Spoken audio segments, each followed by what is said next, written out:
Tatăl socrului meu, Vladimir Petrovici, a făcut un atac. Gâfâia convulsiv, trăgea aer pe gură, îi se dădeau ochii peste cap și încerca să se țină cu mâna de canapea. Soacra mea, Nina Mihailovna, se ocupa de soțul ei. Ei, ce mai aștepți? Sună mai repede la ambulanță. Striga Nina Mihailovna. Soțul meu, speriat, a apucat telefonul și a sunat la ambulanță. Eu m-am apropiat de socrii și am dat soacrei medicamentul. Să-i picur un pahar de Validol? Am întrebat-o pe soacra mea. Pe fața ei am văzut o expresie plină de răutate. Mai bine ai tăcea. Țipa soacra, în timp ce l-așeza pe soțul ei mai comod pe canapea. Și, în general, tu ești vinovată de toate. Atacul lui Vladimir Petrovici e din cauza ta. Știi ce, Marina, fă bine și pleacă de aici. A spus soacra cu voce plină de furie. Nina Mihailovna, nu cumva ați încurcat ceva?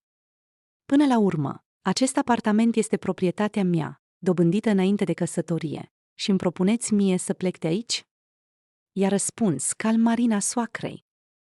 Nerușinat-o. Îi dai afară pe părinții soțului tău. Continua să țipe Nina Mihailovna. Dar trebuie să știi că, dacă noi plecăm, va pleca și fiul nostru cu noi, iar tu vei rămâne singură. Ca să nu audă străinii isteria soacrei, Mișa a fost nevoit să iasă din cameră ca să cheme ambulanța. A sunat și intrat înapoi, iar atunci soacra a declarat.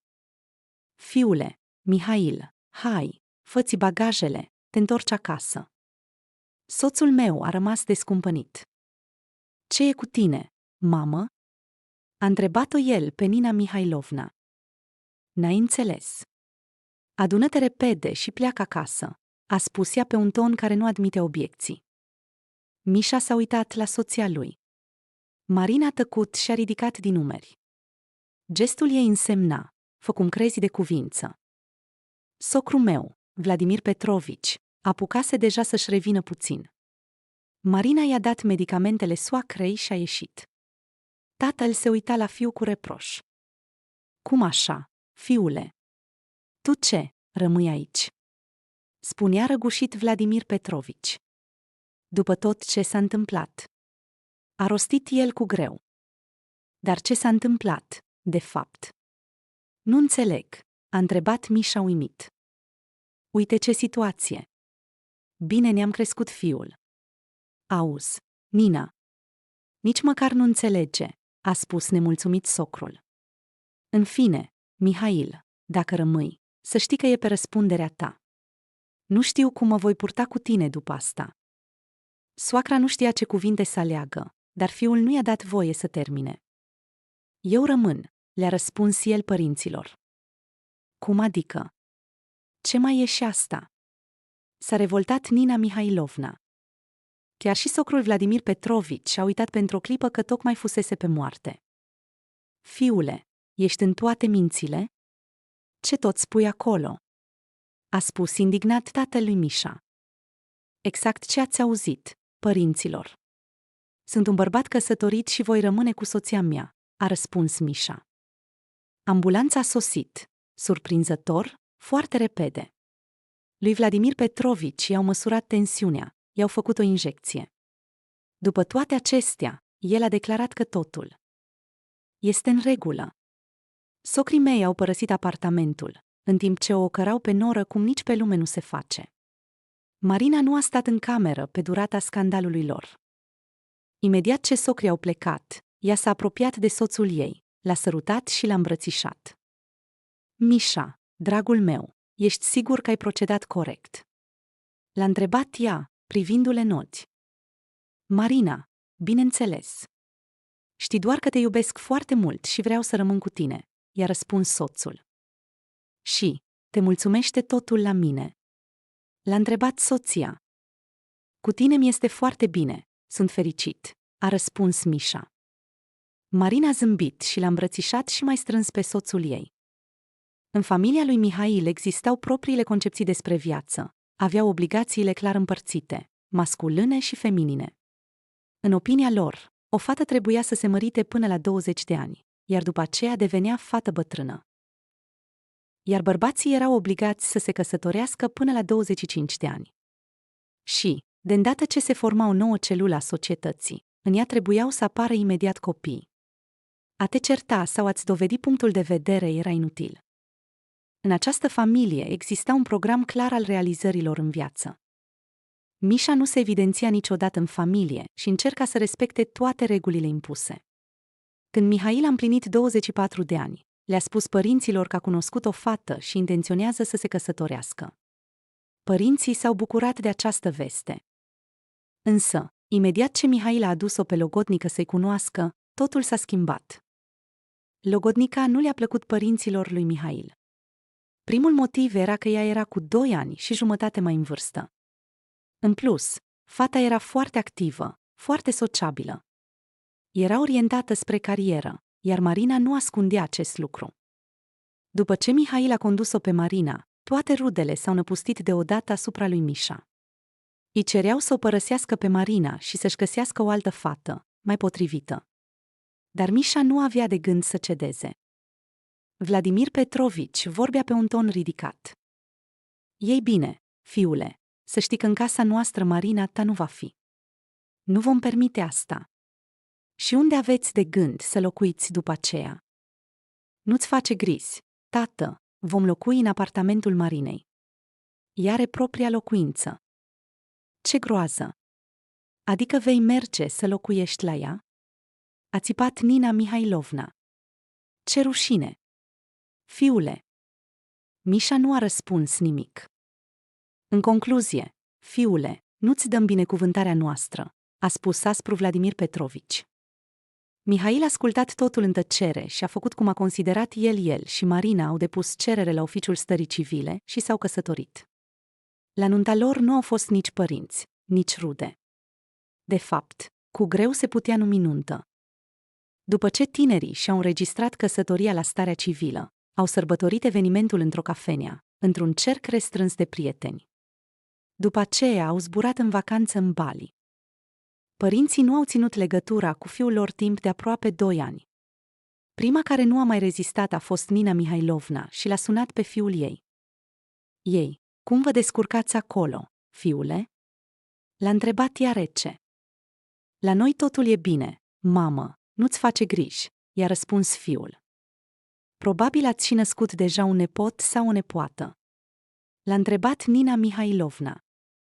Deocamdată am decis să nu avem copii, mamă, a răspuns Misha. Cum așa? Trăiți deja de 2 ani? A întrebat Nina Mihailovna. Misha a lăsat întrebarea ei fără răspuns. Mama i-a spus fiului că Vladimir Petrovici, din când în când, nu se simte prea bine. Din acest motiv l-a și sunat. Te pomenește mereu, fiule, i-a spus mama. Misha a decis să vorbească cu soția lui despre asta. Marina, poate că ar trebui să încercăm să îmbunătățim relațiile cu părinții mei? I-a spus el, înțelegi și tu, tata e bolnav, se poate întâmpla orice. Nu mi-aș ierta niciodată dacă. Chiar în acel weekend, părinții lui Misha i-au invitat în vizită. Îi aștepta o masă bogat aranjată, o casă curată și primitoare și o atmosferă calmă, binevoitoare. Misha stătea la masă împreună cu părinții, iar Marina îi servea. După această vizită, părinții păreau să se fi liniștit, dar totuși Nina Mihailovna nu se putea abține de la critici. Știi, Misha, soția ta e cam ciudățică. Se vede că e o gospodină foarte pricepută, în casă e o curățenie impecabilă și totul e gătit foarte gustos. Dar când ne servea, parcă mereu vărsa ceva sau scăpa din mână, a spus mama. Mamă, ea a fost pur și simplu foarte emoționată și îngrijorată, de aceea s-a întâmplat așa, i-a răspuns Misha. Când Marina și-a sărbătorit ziua de naștere, toți invitații au fost chemați la o cafenea. Atunci părinții păreau să se fi liniștit și au înțeles că fiul lor este fericit. Totuși, aveau o îngrijorare. Tinerii trăiau deja de 3 ani, dar încă nu aveau copii. De ce tot amânați cu copiii? Se indigna tatăl lui Mihail. Ce, vreți să așteptați până la pensie? Nu vă faceți griji, vom reuși, suntem încă tineri, le răspundea el părinților. Nici întrebările despre munca lui, despre cariera lui, nu-i plăceau. Răspundea mereu cu fraze banale. Hai, lasă-l pe băiatul nostru în pace, soția nu se plânge de el înseamnă că la ei totul e bine, îi spunea Nina Mihailovna soțului ei. După 5 ani, Mișa a spus că în familia lor va fi un nou membru. Atunci părinții lui s-au bucurat, au fugit să cumpere lucruri pentru viitorul copil. La termenul potrivit, în tânăra familie s-a născut un băiat, pe care l-au numit Oleg. Marin a născut ușor, în ciuda faptului că părinții lui Mihail se temeau mereu din cauza vârstei înaintate a Marinei. Părinții lui Mișa și sora lui mai mare, Olia, erau nerăbdători să-și viziteze nepotul. Ar fi vrut să stea zile întregi la tinerii părinți, dar au fost refuzați politicos, explicându-li se că bebelușul are un program strict. În plus, sunt multe infecții în perioada aceasta și nu voiau să aducă vreuna în plus. De aceea, vizitele erau permise doar în zile special stabilite și la anumite ore, pentru a nu-i strica regimul copilului. Atunci Olia a început să insiste. Marinei este foarte greu. Eu însă mi-am copii și știu cât de dificil este. Trebuie să gătești, să faci toate treburile casei. E nevoie de ajutor. Degeaba refuză soția ta, insista Olia când îl suna pe Mișa. Vorbește tu cu soția ta. Bine, Olia, o să vorbesc, îi răspundea fratele. Dar nimeni nu a cerut ajutor. Mișa spunea că Marina se descurcă perfect cu toate. Pentru Olga însă asta nu era suficient și a decis să o sune direct pe Marina și să-i ofere ajutorul. Când a sunat-o pe Marina, aceasta a liniștit-o. Nu-ți face griji, Olia. Mă descurc cu toate. Mulțumesc, desigur, dar nu am nevoie de ajutorul nimănui. Olia s-a liniștit pentru o vreme. Își dorea foarte mult să-și vadă nepotul. Și-a lăsat copiii în grija mamei sale, iar ea s-a pregătit să meargă la Marina. A sunat mult timp la interfon, dar nu i-a răspuns nimeni.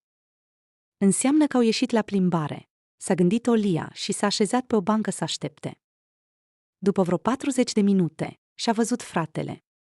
Venea cu pungi mari de cumpărături, iar băiețelul îl purta într-un slin. La început, Olia a rămas uluită, apoi a decis că, probabil, Mihail și-a luat liber ca să-și ajute soția. Iar cel mai probabil, Marina între timp făcea curățenie sau gătea. Ce bine am nimerit, chiar pot ajuta, ea s-a gândit Olia. Ca să nu fie nevoie ca Mișa să-și ia liber de la serviciu. A sunat din nou la interfon. Mișa nu se aștepta la sora lui și, văzând-o, nu s-a bucurat prea tare. Părea oarecum încurcat. Salut, Mișa, a spus Olia. Până la urmă am decis să vin la voi și să vorbesc cu Marina. Mișa stătea tăcut. Olia a observat că pe aragaz se gătea mâncare și că Mișa purta un șorț. Ce, stăm așa în prac? Pot să intru? L-a întrebat ea. Fratele a invitat-o să intre. Nepotul dormea în pătuțul lui. Olia a observat o sticluță goală de lapte praf și a înțeles că Marina nu și-a lăptat copilul. În fine, e treaba lor. Dar unde e Marina? Vreau să vorbesc cu ea. Mișa tăcea. Ce s-a întâmplat cu tine, Mișa? În acel moment, telefonul lui Mișa a sunat, iar sora a văzut pe ecran numele Marinei. Mișa a vorbit puțin cu soția, iar din conversație Olia a înțeles că Marina era la serviciu. Olia a rămas șocată. Frate, nu înțeleg ceva. Adică tu stai în concediu de creștere a copilului în locul Marinei? Mișa a confirmat din cap. Olia, înțelege, așa am decis noi. Răspunsul fratelui a lăsat-o pe Olia fără cuvinte. Pentru familia lor, asemenea lucruri erau de neacceptat. Ai înnebunit, Mihail? Ce-i cu tine? Te-ai transformat în femeie? A început ea să țipe la fratele ei. Nu degeaba nici părinților, nici mie nu ne-a plăcut Marina de la început. Ascultă, Olia, asta e treaba noastră de familie. Nu te amesteca în familia noastră, i-a răspuns Mișa dur. Dar sora nu se liniștea. A sunat imediat părinții. Și au început certurile în familie. Nu mai avea rost să tacă, iar Marina și Mihail au spus că în familia lor rolurile vor fi împărțite altfel. Marina avea talent, l-a făcut carieră și l-a câștigat bani. Urca pe scara profesională cu o viteză uimitoare. Salariul tinerei femei era excelent, iar în firmă era foarte apreciată. În schimb, Misha iubea foarte mult să gătească și, în general, îi plăcea toată munca din casă. De la ea primea o adevărată satisfacție. Își iubea fiul și îi plăcea să aibă grijă de el. A încercat să facă și el carieră și să ajungă la nivelul soției sale, dar asta i-a adus doar câteva stresuri, iar cariera tot nu i-a reușit. La Consiliul de Familie au hotărât că fiecare se va ocupa de ceea ce știe să facă cel mai bine. La început, Misha i-a cerut Marinei să fie o gospodină model, dar nu a rezistat mult. În cele din urmă, au decis ca fiecare să rămână în zona lui de confort.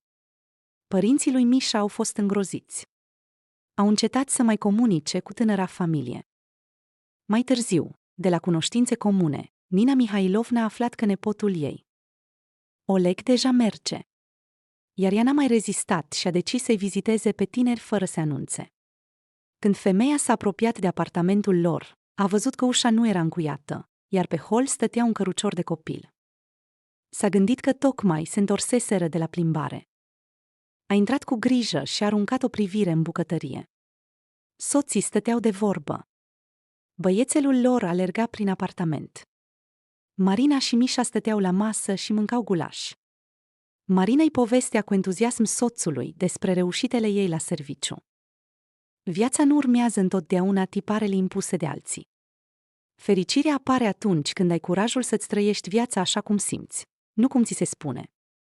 Marina și Misha au ales respectul, sprijinul reciproc și libertatea de a fi ei înși, iar asta i-a făcut mai puternici ca familie. Dacă ți-a plăcut această poveste și vrei să descoperi și alte istorii de viață pline de emoție, lecții și curaj, abonează-te la canal și apasă clopoțelul ca să nu ratezi niciun episod nou. Îți mulțumim că ai fost alături de noi.